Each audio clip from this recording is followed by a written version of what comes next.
This is food. This is beans.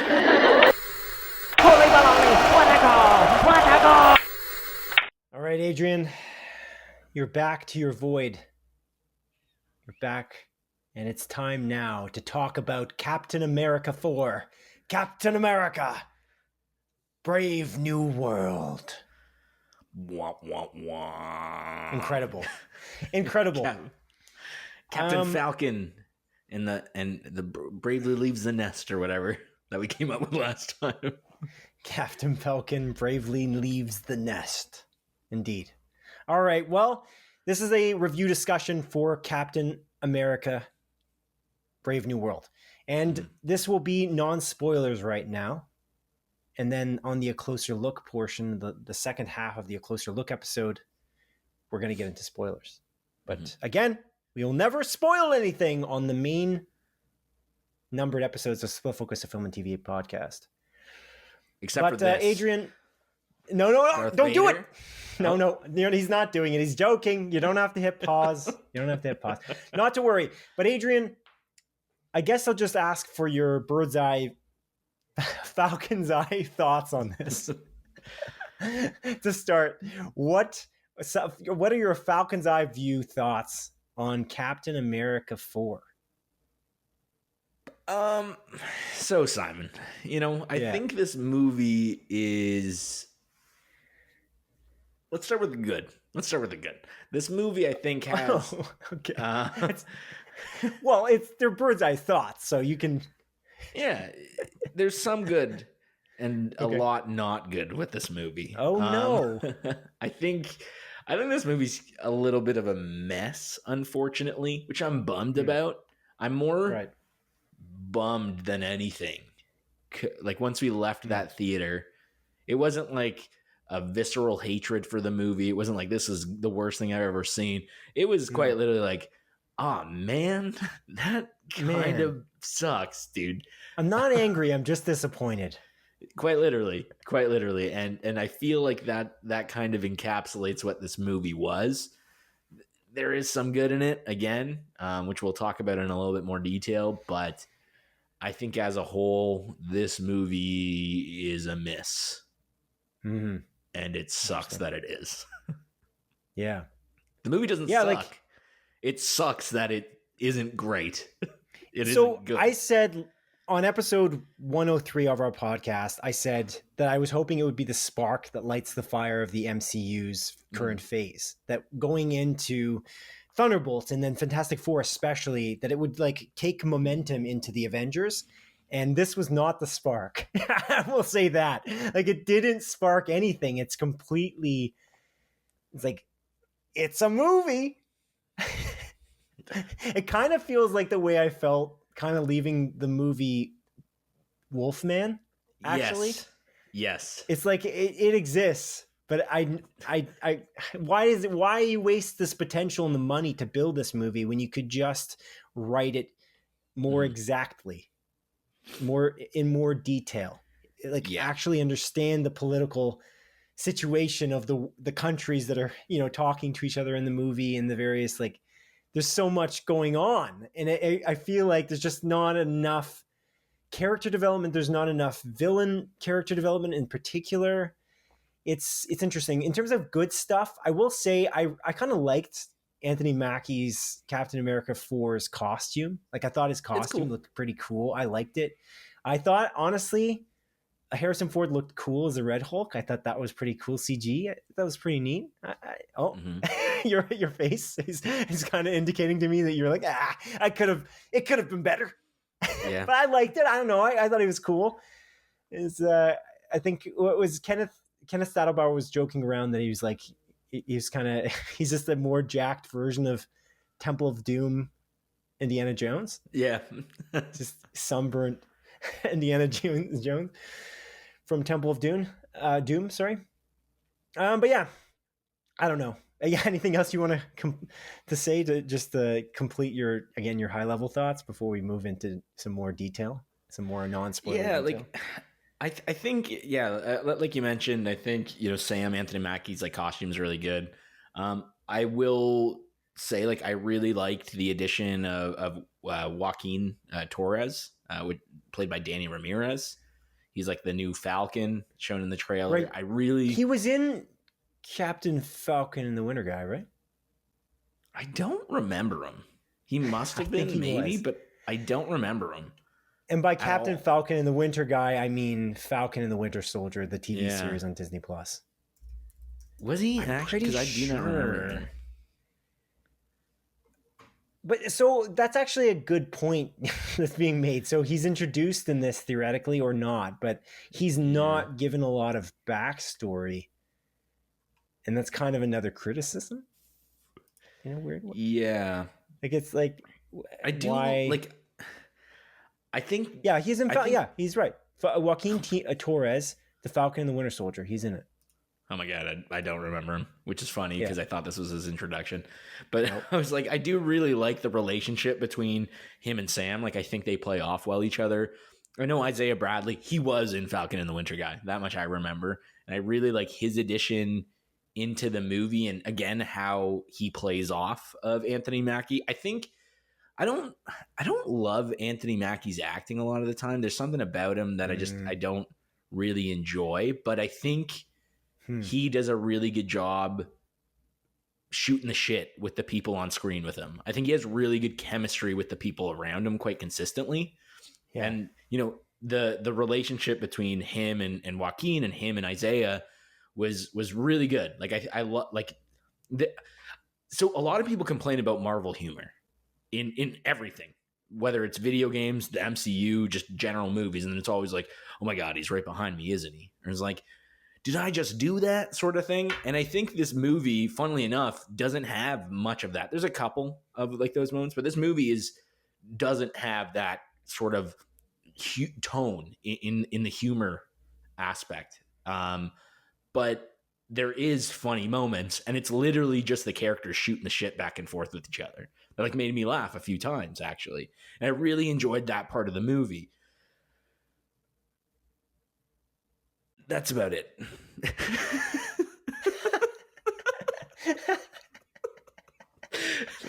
That's about it. Here's the thing about that. It's funny that you say that, though. I feel like the jokes didn't land often enough. I feel like they fell flat. There's actually big, even dramatic moments that felt like it's a dramatic line, and then it's said, and it doesn't feel like it lands. And that's kind of where I think you're saying Anthony Mackie's acting's not good. But I don't know if it's Anthony Mackie's fault. Here's the thing I'll say. I think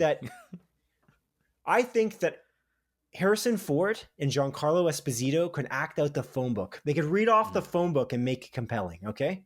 But I don't know that Anthony Mackie necessarily can. I'm not sure, honestly, that Danny Ramirez necessarily can. Maybe not yet. Maybe they can if they have a certain director. I don't know. Or certain writing. That's a whole different story. My thing is that I don't think they had a lot of safety nets. I didn't think there was a lot of trustful situations where the director, Julius Onah, and the writers, Malcolm Spellman and Rob Edwards, and Julius Onah, I don't think they actually helped them at all. They did none of the actors any favors. I think Harrison Ford was very capable the whole time. I think he sounded good. I believed him as the president of the United States. I believed it. I was cool. And the thing about him is that's another thing I believe is that Harrison Ford was playing William Hurt's character of Thaddeus Ross, of course. That's not a spoiler. Of course, that's in the trailer. Yeah. And Thaddeus Ross becomes the president as it is in the trailer. And specifically Harrison Ford, I believed him as William Hurt's Thaddeus Ross. And I think that's really cool. That's awesome. I believe that. But the problem is that the writing, it doesn't feel specific enough, and because I felt like the jokes were falling flat, and the dramatic scenes didn't really work. There's a moment where you laughed during a dramatic scene between Anthony Mackie's character and Harrison Ford's, and I was like, yeah, because it's just cheesy because they don't sound like real people. These people don't talk like normal human beings, and the plot's too convoluted for no reason, and they don't character development they're villains enough. It's kind of like a movie that's going through the motions of an MCU. Like, we're an MCU movie. Let's do it. Let's make a ton of money. I don't know what. That's not the point, though. And the crazy thing. Go on. Sorry, I'm gonna. No. It's like I agree with that. But I feel like it's it tries to be an MCU movie in like all the wrong ways. And yeah, like the movie is very fast paced. It's high paced all throughout, but in a very bad way. I feel like things are consistently happening, but not because of what happened before. It's because the writers were like, oh, and then this happens. Not that's a good point. Yeah. The scenes kind of move quickly, but they also move quickly, and then they have this weird pacing issue where they jump to the next scene, and then they feel like there's like moments of calm between two characters, and then they don't feel that calm. They feel like they're just trying to move on to the next scene. It's weird. I can't quite describe it, but yeah, I can see that. Yeah. Yeah, I couldn't put my finger on it either, but yeah, it was very much like, I feel like it was like the writers being like, oh man, so Captain America, he like shows up in the White House, and then explosions happen, and then they do this, and then they do that, but it's not like, oh, the characters react this way because of what happened previously. And I feel like that was just constant in the 2-hour runtime of the movie, and it almost felt like this movie, similar to The Wolfman, funnily enough, like they cut out context. I'm like, did they cut the shit out of this movie and kind of break it apart in a weird way? But at the same time, it also kind of felt too long at times. Yeah, dude. How do you do both? Yeah. I don't know. It's so weird. And like, I want to say that it's like, oh no, they cut it to shreds, and that was the issue. But they're the guys that did Captain Falcon and the Winter Guy, and a TV show was not good. It was right. Not good. So Julius and Onah, to be fair, didn't do that, but Marcus Spellman wrote Captain Falcon and the Winter Dude, and that show is reviewed well. But if you look at Marcus Spellman's Rotten Tomatoes scores, generally they're not good. And Julius and Onah has a good movie in Loose, but then he's also got Cloverfield Paradox, which he also directed. Yeah, that wasn't a good movie. The thing is that here's the thing I have trouble with. I'm confused by it. It just seems like Kevin Feige and his team don't seem to be vetting these creators as much as they were, or something else. They used to like be on this crazy hot streak of getting people like James Gunn, who really hadn't done anything else, but he did these cult classic movies that people loved, and they got him to do Guardians of the Galaxy as an example. And then they have like Peyton Reed come in and do Ant-Man. He made movies like I Love You Man. Where is it? No, not I Love You Man. No, that's not him. Peyton Reed. No, he did the movie with Jim Carrey where the guy's singing with the guitar, and he's trying to... Yes Man. Right? Oh, okay. That's Peyton Reed. Am I wrong? I don't know, man. My internet's slow. I'm clicking it in. I'm pretty sure it's Yes Man. Yeah, he directed Yes Man, which was a hit, in my opinion. I think that was a good movie. Did you see Yes Man? Or the fucking Russo brothers that literally did Arrested Development and Community prior to coming and doing Captain America, the Winter Soldier. So the interesting thing about this is Marcus Spellman hasn't really had a good track record, but Julius and Onah, like for stuff that we've seen that are blockbusters, right? Not maybe he's done really cool projects going through school or something. I don't know. But Julius and Onah, he made serious movies from what I'm seeing. Like I don't see any comedy. The Russo brothers with their comedy chops. Joss Whedon has he's actually got a similar style in his works before he got Avengers. And things like Buffy the Vampire Slayer and Firefly, and like he had a hand in making, no, Alias. Joss Whedon did Alias. I swear to God, with Jennifer Garner. Wait, Alias. But that would mean that he worked with J.J. Abrams on that. Alias, Joss Whedon. Am I mixing that up? Because it's J.J. Abrams, right? Oh yeah, I think you're right. Maybe I'm wrong. Regardless of that. But the point is that they have these track records. They're smaller projects largely. Obviously, JJ is huge for Alias, but Joss Whedon wasn't big. Peyton Reed wasn't that big. Russo brothers weren't that big. Kenneth Branagh was okay. He did Thor. I thought the first Thor movie was pretty solid. It was a solid movie. Jon Favreau did a few things before that, but his biggest hit probably was Iron Man as a director. Mm-hmm. And so again, this is like they have these special ways of finding this talent that would just really kick off these movies. And these directors somehow come in with like a confidence that's clear. And they create this like very reliable script. And even if they don't have it, they are able to kind of rewrite it. I think like Peyton Reed, I imagine Ant-Man was somewhat improvised, like probably like throughout, which is cool. But But yeah, like it's. I just feel like that's missing. The confidence is missing. I feels like there's a lack of confidence in the making of Captain America 4. Like it feels like these guys are like, we know how the formula works, and they're following the formula. Like they followed a manual on how to make a movie. It's a piece of art. Like you can't follow the manual. You got to make it with like feeling and passion, and it feels like there's no passion.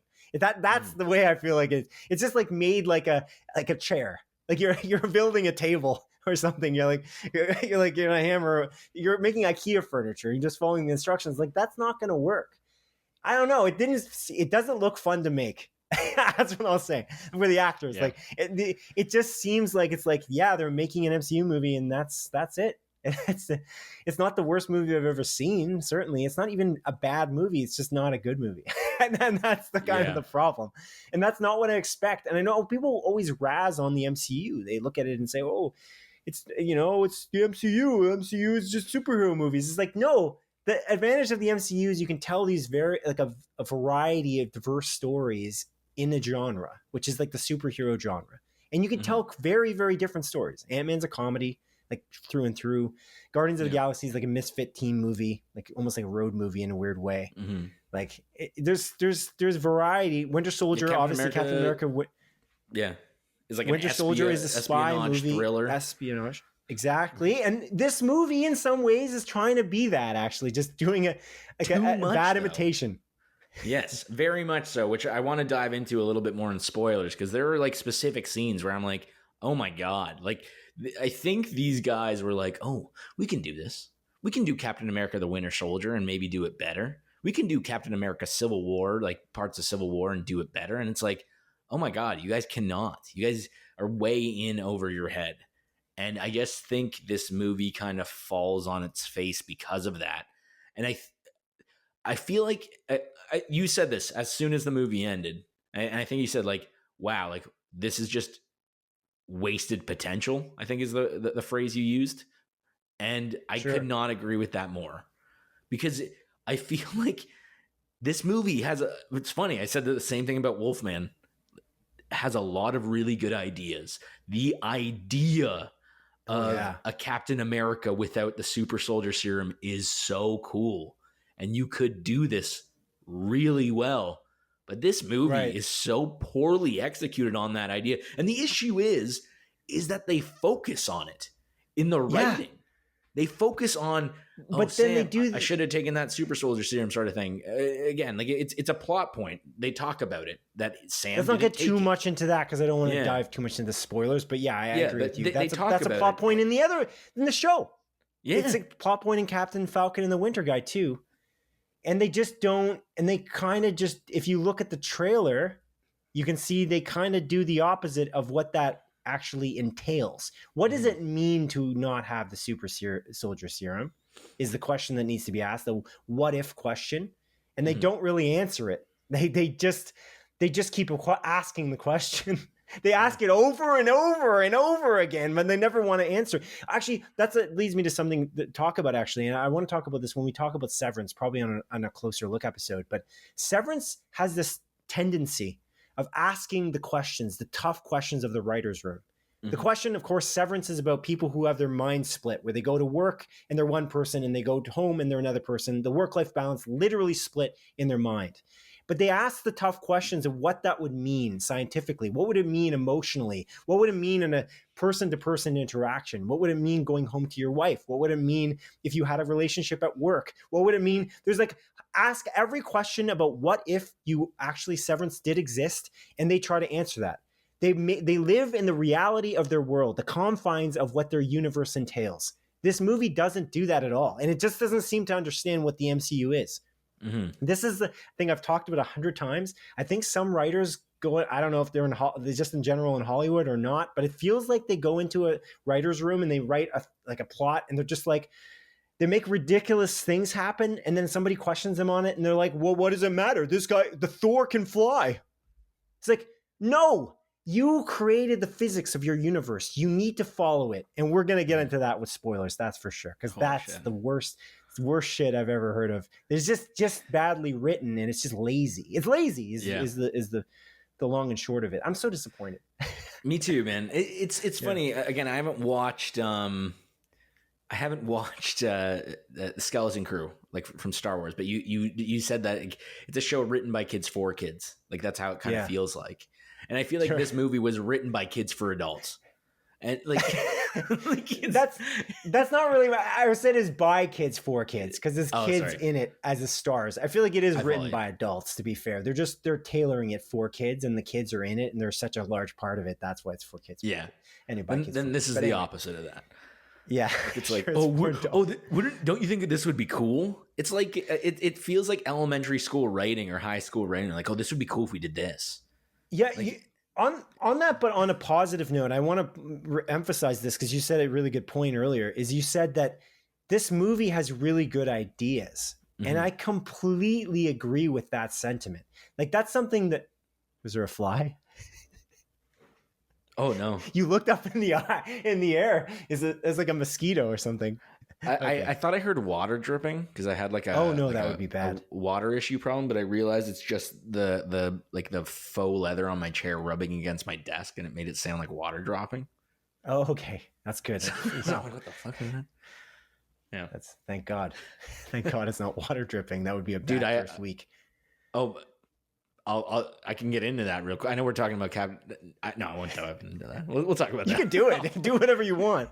Okay. So yeah, I was having a furnace issue in my house, which is obviously like the most expensive thing. And I realized, and we obviously snowed a bunch, bad weather. So there was like a snow dam, I guess, created on my roof in my back split, and water was seeping in to the house because of that, dripping down, because I guess the condensation or whatever, right? So we had water, like a leak in the basement. We're like, oh my fuck, dude, we just moved in the house. The furnace is running. It's like blowing air, but it's like blowing cold air. And I'm like, what is happening? And I'm looking online, looking at all this stuff. And we noticed this yesterday. The pipe was even like starting to freeze. I'm like, this could be catastrophic. And we have a Nest smart learning thermostat. Oh, I thought you were talking about like a bird's nest. Oh no! So we have a bird's nest. It's like it's cold. Yeah, the Falcon Nest. We're bringing it back. We're going back into the movie. The Nest, Falcon's Nest. Yeah, no, it's like the Nest learning thermostat, and it was plugged into the wall. Factory reset it up, and there's like wiring, right? That you have to when you're setting it up. It's like, what wires is it plugging into? Right. And there's the wires written on the wall where I plugged in. And when I set it up, the wires that I connected, it says like, oh, can't detect these two wires. So, but that's what it showed on the wall where I plugged it in. So the thermostat thought we had a electric furnace with heat pump. Oh, so it was running my AC unit. Oh, while running my furnace.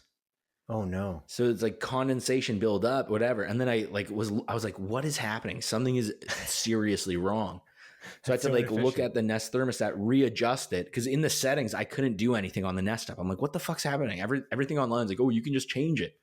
So I had to reset that thermostat, and then it finally acknowledged that we had a gas furnace. Okay. And I could turn off my HVAC fan. So we already have a little bit of like water that dripped into the crawl space and stuff. It wasn't like catastrophic. Yeah. But it fixed the issue. Thank God. Yeah, I know. Flooding issues not great. But yeah, sorry to take. What I was saying there before I was rudely interrupted by that fly flying around your head was the skeleton, the bones of the movie are great. Like there's actually some really cool ideas. Like just overall, even MCU connected ideas, the way that they use the overarching MCU storyline, I was like, oh, so cool. I think I might have made an audible gasp. I'm like, oh, neat.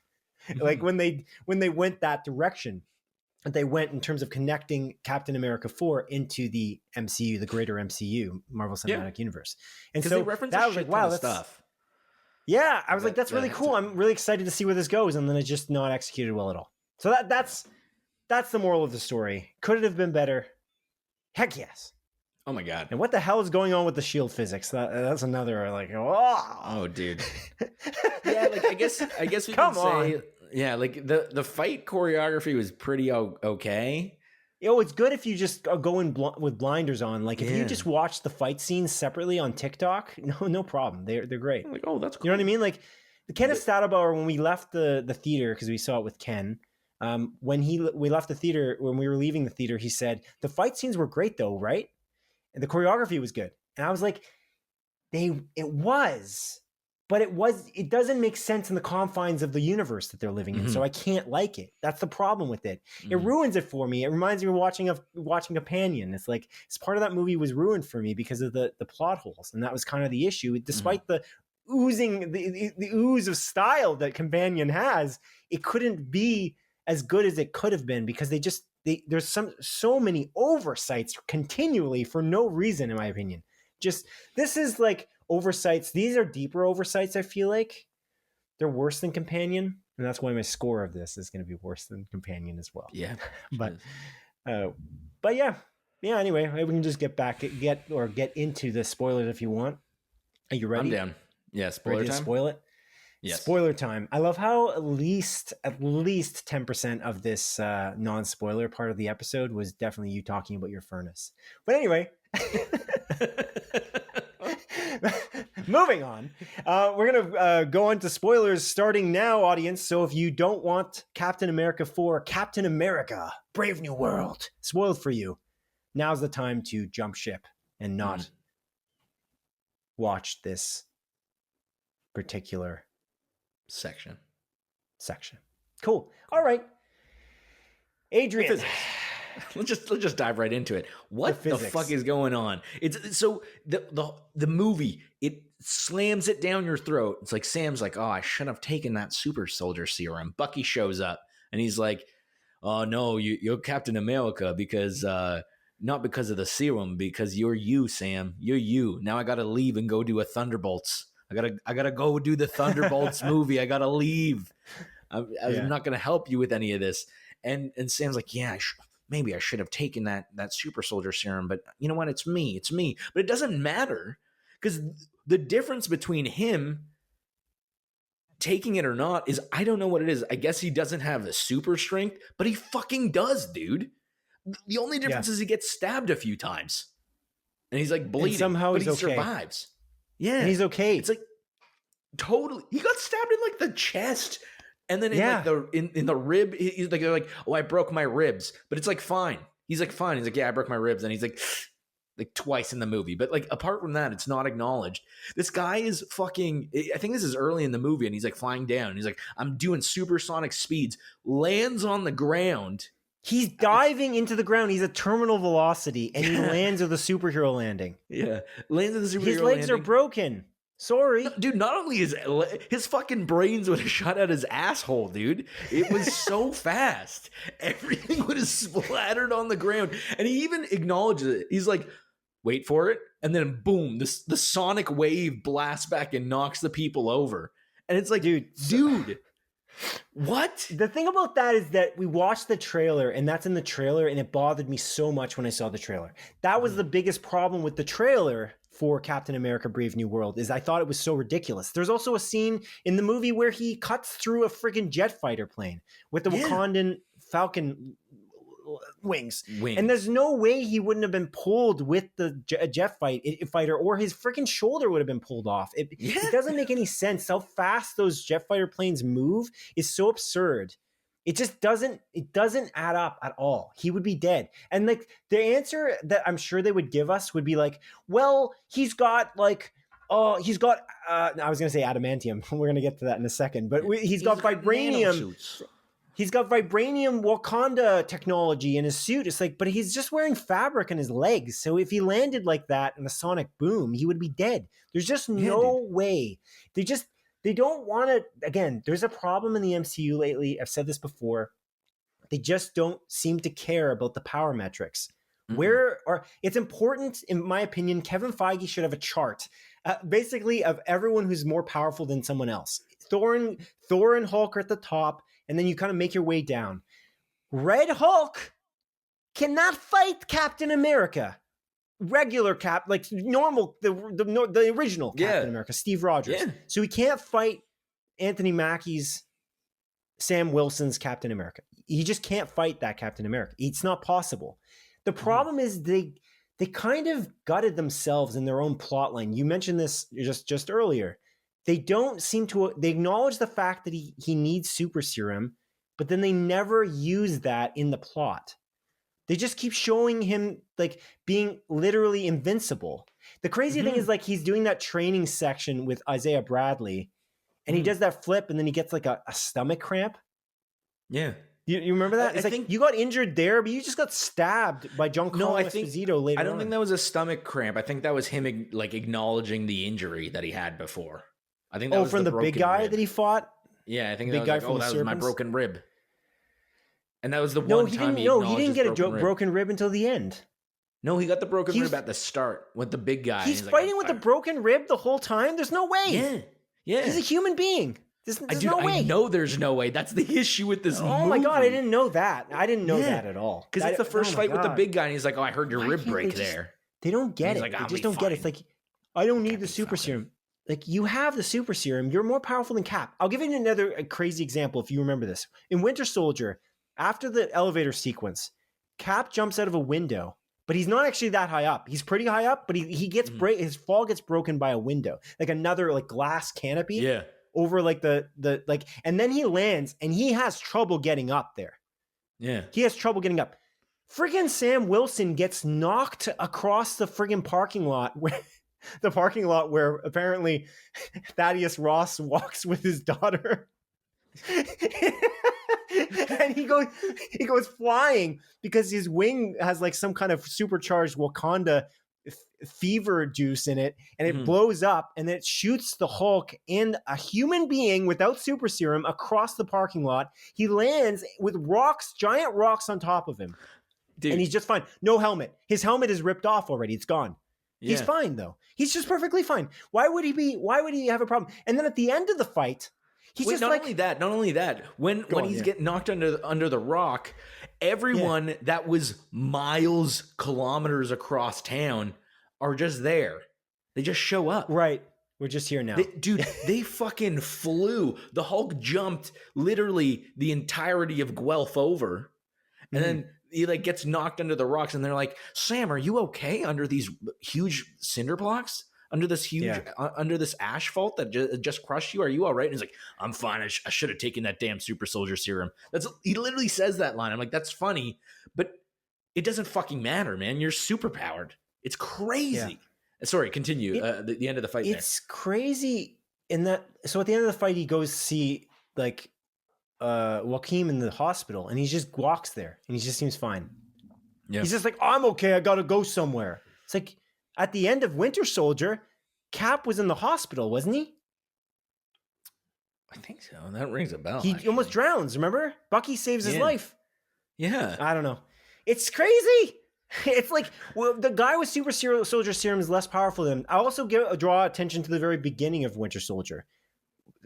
On your left, right? Mm-hmm. Who's he saying on your left to? Sam Wilson. Correct. Yeah. He's too slow. Who is Sam running after in the very beginning of this movie? And he's just keeping up with him because he barely ran away. A super soldier by the name of, I can't remember his name. Isaiah Bradley, sorry. Yeah. Yeah, he's running after him, and he's not very far behind. He just seems fine. Although Isaiah jumps through the window, he takes the stairs. I was like, oh, that's a nice little nod to the fact that he doesn't have a super serum. But he caught up to him in like seconds. There was no problem. Everyone caught him. Like when Cap and when Black Panther are running, remember they're running down the highway faster than cars driving 100 miles an hour? Mm-hmm. How crazy was that scene in Civil War? That was awesome. Like even Black Panther is a super soldier, but he also has he's got super soldier serum and he's got vibranium. Like Sam Wilson can't stand, like he wouldn't be able to stand against anybody. The problem is I don't know. I had this problem from the beginning. He just needs a super soldier serum, or you need to acknowledge that he doesn't have it like Batman. You have to actually acknowledge it for real. Don't pretend make him that he does. Yeah, play up his like intellect or something. But the issue is that they didn't. Like that's not one of his character traits. He's not like the most smart guy around. Whereas I think that's where I think that's interesting what they're doing. It's funny because we made parallels. Like this movie is quite literally, they're like, oh, we're gonna do the Winter Soldier again. They literally have a Falcon. They add a new Black Widow type character into this, right? Yeah. Which is like, excuse me, like what? And they literally do the Black Widow hallway fight scene, where they like see her and she shows up and just beats up those guys. And they do the scene with Nick Fury in the road where Winter Soldier explodes his car. Right, and he's driving it like a gun, and they do the exact same thing just with Cap, like with Sam as Cap. But the thing with this one is like his Falcon is actually like he's a smart guy. Like they're playing up Joaquin as like a really smart dude. He knows tech, he knows how to hack things, all of that. So like his character, I guess, will have a little bit more depth. But it's crazy to me how much this movie wanted to be the Winter Soldier. And I'm honestly sick of people being like, oh, it's the next Winter Soldier. It's totally like Winter Soldier. It's like, you're not going to reach those heights. Why are you doing scenes from that movie worse? Just do something different, though. You could do something different and then make it good. Like, you don't need to do the same thing. It's confusing, though. Like, I don't understand. I don't know. I just don't. The super soldier serum thing just bothers the hell out of me, I guess. I don't know. I just don't know why it's just so lazily written. It's very annoying. Yeah, the Bucky showing up thing was such a waste of time too. Why even bother with that? What a joke that is. Like, is this your here friend? I am. Oh, you need help? Oh no, I can't help you. I gotta go. I gotta do the Thunderbolts. I gotta do the Thunderbolts Asterix movie. Sam, I gotta do it. Yeah, it's ridiculous. And even again, I was talking about how they take some things from Civil War as well. So Joaquin Torres, like his character, the Falcon, he's like, I'm going to go after this rocket or whatever. And then he explodes and falls into the water and almost dies. And I'm like, okay, so you're doing the roadie thing from Civil War. Like the same sort of premise where Rhodey gets kind of shot down and like hurts himself or whatever. And it's like, I know it's not identical, but it's still just like, you're just taking bits from these previous movies. Well, that always happens with every movie. I mean, that wasn't that unoriginal. Yeah. I mean, it is, but because it happens in a lot of movies. But yeah, I see that part. Yeah. I think the comparison to Cap would be to Batman theoretically. Like it's just Batman is a genius who plans to go out at night. He's got all this super tech and he knows how to use it. And Captain America has got a super soldier serum and he does things on a perspective of being like not righteous, but he knows what he is and he's got conviction and he does the thing, but he's got the super soldier serum as well. He doesn't have the tech aspect. So they're different characters in that way. They're kind of playing Falcon up to be the Batman in a weird way, but he doesn't go out at night where he's got an advantage and he doesn't use any smarts to fight his enemies. He's just way stronger than Batman. Yeah. But we don't know why, because there's no reason for him to be that well trained. I want to point out again, he can't throw. Why can he throw the shield that well?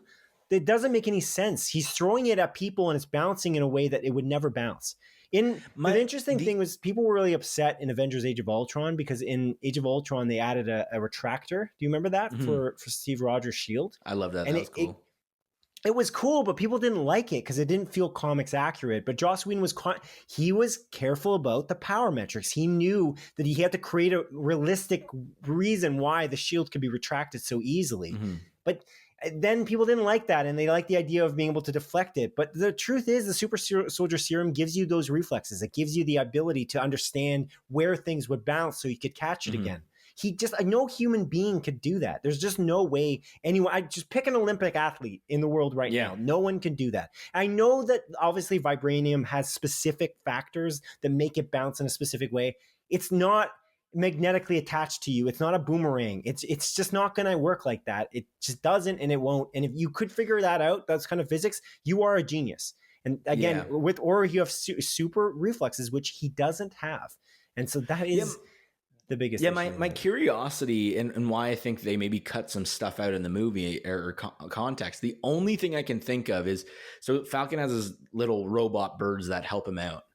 And there's a scene where I think like he's being shot at and the Falcon birds, like his like birds are like holding the shield and blocking the bullets for him as he's running. I'm like, that's a really cool scene. So like my mentality is like, maybe those birds are connected to the shield and they're the ones moving the shield. But again, it's never acknowledged. That's the only way I can rationalize as to how that is occurring.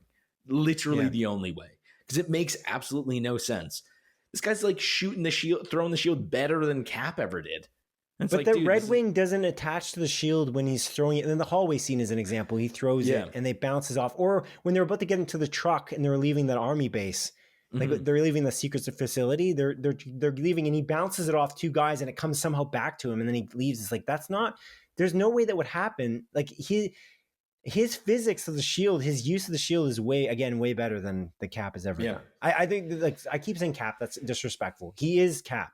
There was a stupid IGN article that said like, is Sam Wilson's Captain America the real the long-term Captain America? It's like, yes. What are you talking about? Yeah, we know that already. What kind of a stupid clickbait article is that? It really bothered me when I saw that. I was like, that's so dumb. IGN's like, kind of a fucking shitter, dude. As a website, real quick aside, like it's unusable on mobile. Literally, you can't even open it. Like you open it on mobile, it's reloading every 5 seconds. It's a garbage website, and I think they're literally farming clicks at this point. It's annoying. I will say you talked about before, or we talked about together that actually it's connected to the super soldier serum thing too. But we talked about how I feel like the filmmakers didn't have a lot of confidence potentially making this. But I feel like the craziest thing, Sam keeps mentioning the super serum thing. He mentioned that in Captain America, Captain Falcon and the Winter Guy, Falcon and the Winter Soldier. He mentions that like multiple times in that. And the whole idea with it's called Falcon and the Winter Soldier is that he's coming into his own as Captain America. He's earning the shield because he feels like he didn't earn it. He's doing it again here. Why is he doing that? He's so unconfident in himself. He can't put together the Avengers. I feel like he couldn't put a piece of IKEA furniture together with confidence. He's so unconfident. He's so filled with self-doubt. He's like the opposite character to Steve Rogers. That's so annoying to me. I was hoping he was going to be in this movie and he was going to be like, this is who I am. I've got conviction. I'm confident. Like he preaches morality to people, but he doesn't even know who he is himself. And that's so annoying. So you find that like he preaches to people all the time, like, don't do that. You should do it this way. This is the way it should work. And then he just doesn't know who he is. He's like, I decided not to take the super serum literally last episode of this show, but now I'm going to ask the same question 15 times. Like, should I have taken it? Should I have taken it? Should I have taken it? Bucky's like, no, you shouldn't take it. He's like, scene later, he's like, I should have taken it. It's like, Jesus Christ, can you decide? Just decide. I don't care. Yeah. Make one decision or another. Lane, it's over already. But I think that's indicative of, again, the filmmakers. The filmmakers, it's like, it's all bleeding into it. They don't feel confident making a Marvel movie. I don't feel confident watching it. And Anthony Mackie's character, Sam Wilson, doesn't feel confident being Captain America. So it's all lack of confidence all around. 100%. It's literally just, it's funny because I feel like the end of Captain Falcon and the Winter Guy, where it's literally, he's like talking to the politicians and he's literally just like vague. You got to be better. Yeah. Just be better. It's literally it. That was the writing. Yeah. And it's like, this is what I want to tell the filmmakers of this movie and the writers, like, just be better, write better, because you're not doing a good job. Right. Like it's shocking to me. Like even things that I think were done well, like again, Harrison Ford, like you mentioned, can act the phone book out. I think there was a lot of setup with him rebuilding his relationship with Betty, his daughter. And they like talk about it. It's like, yeah, my daughter will never want to talk to me, blah, blah, blah, blah, blah. And then like a few scenes later, he like calls her and she answers and they have a brief phone call. I'm like, wait, what the fuck? I'm like, wasn't the whole thing that he's like they literally don't talk and she wants nothing to do with them. Yeah. And now she's willing to answer the phone and talk. And I understand, like he was in a possible life and death situation. So she's like, okay, maybe I'll answer. But it just seems like such a leap. And it's like, maybe we can walk by the place we used to walk when we were the cherry back blossoms. in the day. The cherry blossoms. We're going to go to that parking lot together. And it's like, maybe we can do that, Dad. Sure. And it's like, okay. And then at the end of the movie, he turns into the Red Hulk, loses somehow, and gets put into the raft. And Sam shows up and is like, we could have worked together. Things could have been good. I brought your daughter, by the way. And she's like, hi, Dan. And it's like, what? Your father did not prove to you that he was a good guy. Sure, he admitted his faults. To be fair, though, he admitted his faults and he relinquished his role as the president of the United States, which takes a big person to do. So I feel like that part, I kind of see it. She's like, oh yeah, he earned it, kind of. Because he did. It's not his fault. He turned into the Hulk. There's no build up to it. There's no depth. It's just like, because he did. Oh yeah. Again, it's like it's the it's all surface. It's and then, And it's not like because of this, like I feel like they could have like, again, funnily enough, this movie again felt too long while having literal substance. Like you could have played, Harrison Ford is such a good actor. Yeah. You could have played up his role more and had more scenes between him and Betty, like trying to rebuild that relationship and really instead of having her be a cameo like Bucky was. Like why are both of them in the movie at all? Yeah, I just don't even understand. Dude. You got to use them more often if you want to do that. Like he should probably try to take his he should take his like his limousine like what do they call that? I was gonna say barricade. No, what do they call it? Calicane? No, whatever it is. With my brain's broken. The thing where they drive up in the president's like the president row mobile. Of cars. The president mobile with Secret Service. Regardless of that, it would have been like a big impact for them to roll up to her house and like him try to talk to her, and she's like no, or something like that. Maybe make an emotional depth to it, but they just didn't do any of that emotional depth. They just decided we're just gonna shoehorn this in at the end, like 2 scenes before the end and then at the very end for a like potential end credit scene. Just don't get me started on the actual end credit scene. Oh what was the point of that? Because again, I just feel like this movie was again so poorly written. It's a bunch of and thens and things. It's funny because the plot and like shit that's happening is not explained properly.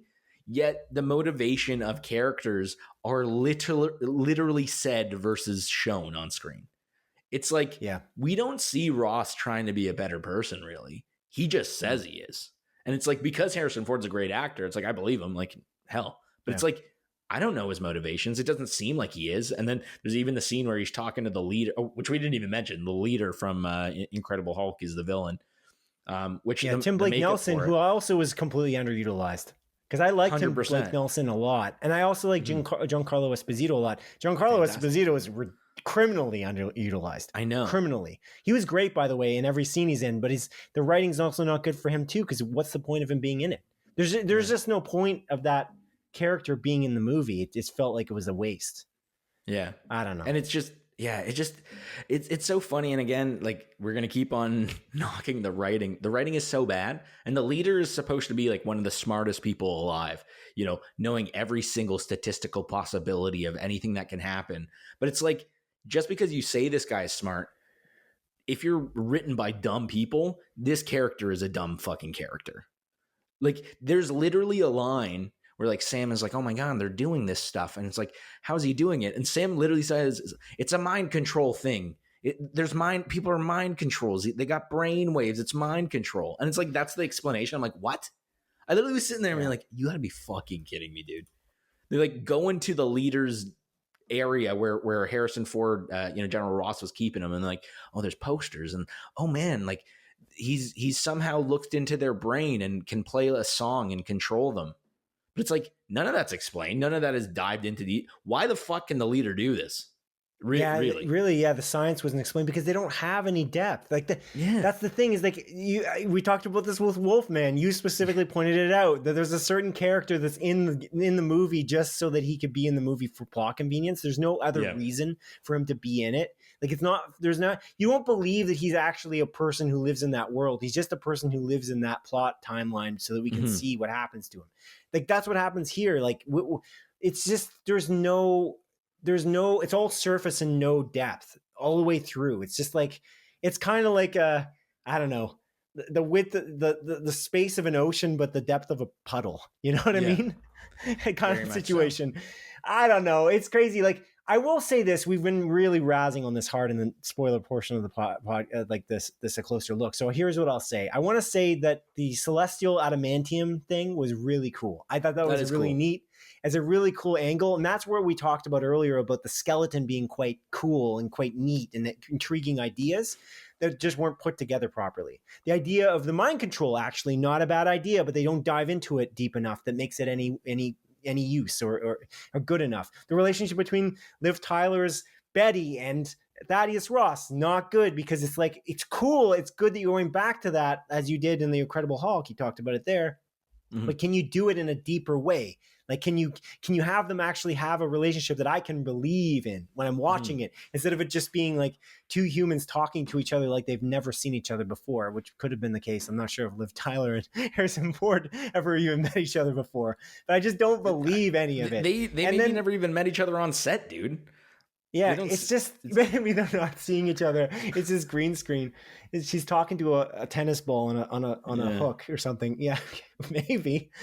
But yeah, but I would say the adamantium thing is so neat. But there's the international conflict, which I think is really cool too, because it kind of ups the stakes from Winter Soldier, which is not really an international conflict as much as it is an American one until the end of the movie, I guess. But it's more of an American conflict with Shield, in Winter Soldier. But this is an international conflict, which is really neat. But I don't really believe it. It just feels like the Japanese prime minister wouldn't actually he wouldn't, by the end of it, just believe Ross. Oh, it's fine. Captain America saved the day. Oh, we're good now. I don't believe that's the case. I think this incident would kind of go down in history and continue being a huge problem. It would be the next World War, literally.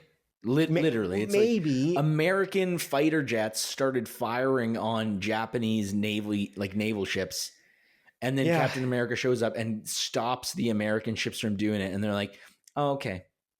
Yeah, I don't know. And it just doesn't seem realistic. It's like a convoluted plot line, but it's not diving into any of the stuff that is complex, which is just not it's just not useful. It's interesting because our friend Ken said he liked the movie, but he thinks that it could have had more depth as a TV show, and I do agree with him. Yeah, if it was different writers, because again, the one guy that wrote this movie already did a TV show, and that TV show wasn't good. So it's but reviewers thought it was okay. That's the thing. We think it's bad. Yeah.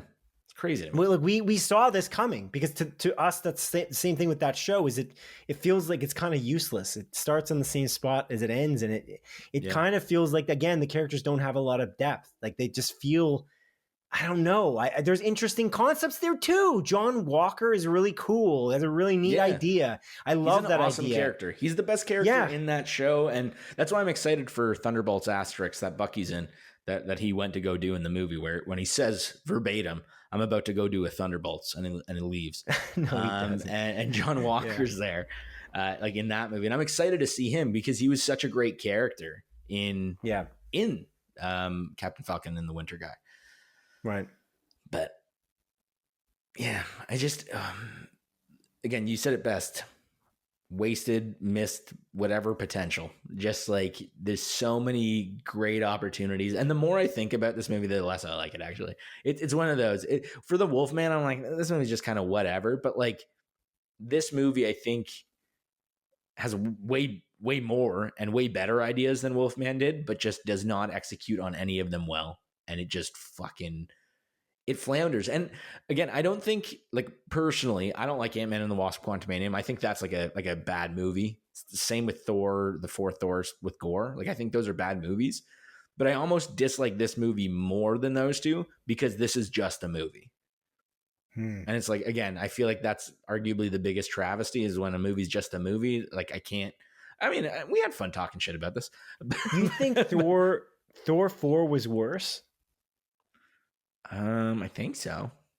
I think Quantumania is a better movie. It had passion. Thor 4? There's passion in the writing. No, than this movie. Oh. Quantumania and Thor 4 both have passionate, they're comedies as well. They're different style completely. They're not even, they're obviously in the same realm because they're the same genre of superhero movies, but there's such a different style. I was much more entertained in both of those movies. Just even the goats in Thor 4 were more entertaining than a lot of this movie was. I think I saw you yawning a lot in this movie. In Captain America 4. I saw you yawning more than I've ever seen you, probably in a movie theater. Which I thought was interesting too. Yeah. But it's disappointing. Yeah, I don't know. Yeah. Well, I guess that's it for our review of Captain America: Brave New World.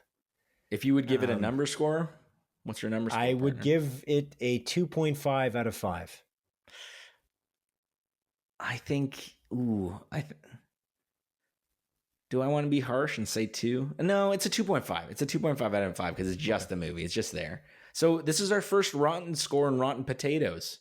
Our new review site, Rotten Potatoes. Rotten to potatoes. Should I have a little picture of a potato? Like Yeah. 2 point. It would be how many potatoes it is.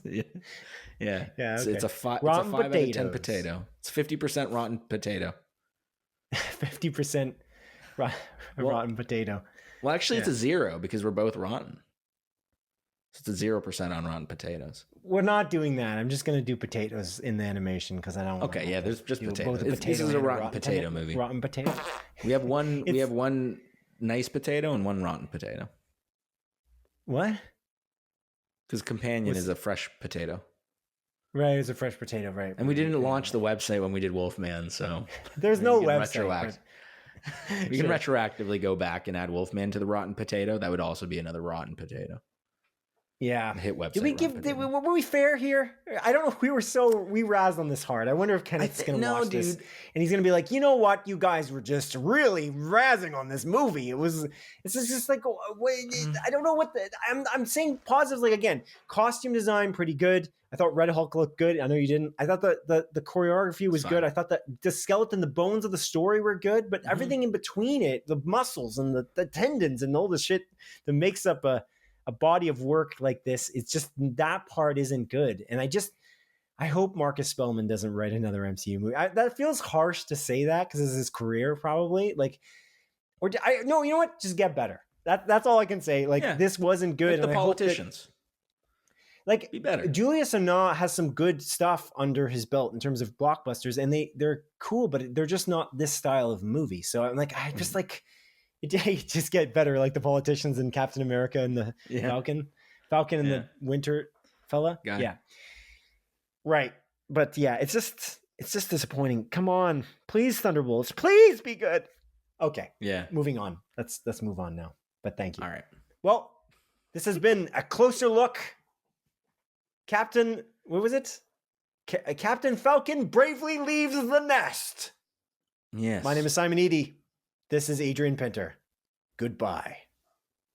Take care.